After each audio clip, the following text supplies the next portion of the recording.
નમસ્તે.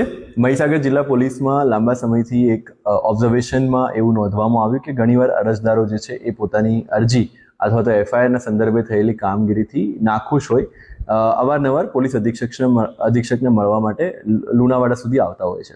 આવા ઘણા અરજદાર એવા હોય છે કે જે ખૂબ ગરીબ અથવા મધ્યમ વર્ગમાંથી આવતા હોય છે અને પોતાનો સમય અને પૈસાનો વ્યય કરી અને એમને લુણાવાડા સુધી આવવું પડતું હોય છે, જેને ધ્યાનમાં રાખી અને આજ પછીથી એવો નવો અભિગમ અપનાવવામાં આવે છે કે એસપી પોતે જ એમના વિસ્તારમાં જઈને એમની રજૂઆત સાંભળશે અને જેના ભાગરૂપે દર મહિનાના પહેલા અને ત્રીજા બુધવારે સાંજે 4:30 થી 7ની વચ્ચે હું સંતરામપુર પોલીસ સ્ટેશનમાં જઈ અને સંતરામપુર અને કડાણા વિસ્તારના જે પણ અરજદારો છે જેમને કોઈ પણ પ્રકારે પોલીસની કામગીરીથી અસંતોષ હોય એમને મળીશ. જ્યારે બીજા અને ચોથા બુધવારે સાંજે 4:30 થી 7 વાગે બાલાસિનોર પોલીસ સ્ટેશન વિસ્તારમાં બાલાસિનોર તાલુકા અને વીરપુર તાલુકાના જે પણ અરજદારો છે એમને મળીશ. આ સિવાય કોઠંબા, લુણાવાડા અને ખાનપુર તાલુકાના લોકો પણ અહીંયા લુણાવાડા ઓફિસ આવીને ગમે ત્યારે મળી શકે છે.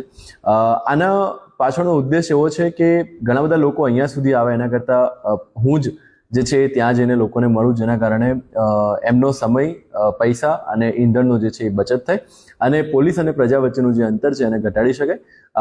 આપણે આશા રાખીએ છીએ કે અરજદારો જે છે લુણાવાડા સુધી જે ધક્કો ખાતા હોય છે એમને વધારે ધક્કા ન ખાવા પડે અને પોલીસ સ્ટેશન લેવલે જ એમની જે પ્રશ્નો છે એનું સમાધાન આવી જાય.